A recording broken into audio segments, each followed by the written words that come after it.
சிந்து பைரவி சீரியல்ல அன்னபூர்ணி, சிவா, ஆறுமுகம் பைரவிய தேடிக்கிட்டு நம்ம சிந்துவோட கேண்டீனுக்கே வந்துடுறாங்க.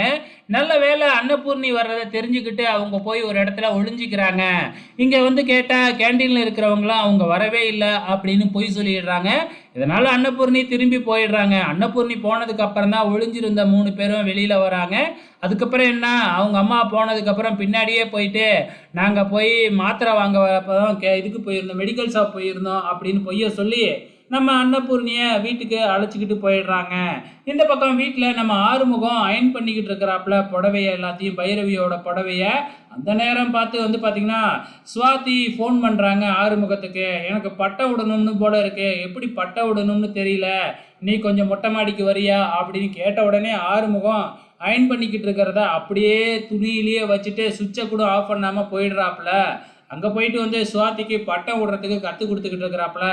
அந்த நேரம் பார்த்து பைரவி வந்து பார்த்தா துணி மேலேயே அயன் பாக்ஸ் அப்படியே சூடாக இருக்குது. நல்ல வேலை சீக்கிரமாக வந்ததுனால புடவை எந்த விதமான டேமேஜும் ஆகவே இல்லை.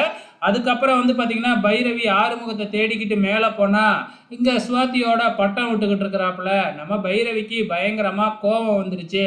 அதுக்கப்புறம் என்ன, ஆறுமுகத்தை தனியாக கூட்டிக்கிட்டு போயிட்டு சும்மா தலையிலேயே கொட்டு கொட்டுன்னு கொட்டி நீ தான் வடவம் போடுற அப்படின்னு சொல்லிட்டு ஆறுமுகத்துக்கு வேலை மேலே வேலையாக புடவை துவைக்கிறது, பாத்திரம் கழுவுறது எல்லாமே நீ தான் பண்ணணும் அப்படிங்கிற மாதிரி சொல்லிக்கிட்டு இருக்கிறாங்க. ஆறுமுகத்துக்கு என்ன செய்யறதுனே புரியல. கடைசியா வந்து பாத்தீங்கன்னா இப்ப மகாவுக்கு வக்கீல் ஃபோன் பண்றாங்க. இந்த மாதிரி இசக்கிய ஜாமீன்ல எடுக்கணும் அப்படின்னா 1,50,000 ரூபாய் தேவை, அதை ரெடி பண்ணுங்க அப்படின்ன உடனே நேரா இந்த மகா அன்னபூர்ணியோட ரூமுக்கு போயிட்டு எப்படியோ சாவியை கண்டுபிடிச்சி அன்னபூர்ணியோட டிராவ்ல இருந்து பணத்தை எடுத்துடுறாங்க. பணத்தை எடுத்துக்கிட்டு வெளியில வரும்போது நம்ம சிவா பாத்துறாப்புல. என்ன அம்மா ஏதோ மறைச்சிருந்த பெரியம்மா ரூம்ல இருந்து எடுத்துட்டு போறாங்களே அப்படின்னு சொல்லிட்டு நம்ம மகாவை நம்ம சிவா ஃபாலோ பண்ணிக்கிட்டே போறாப்புல.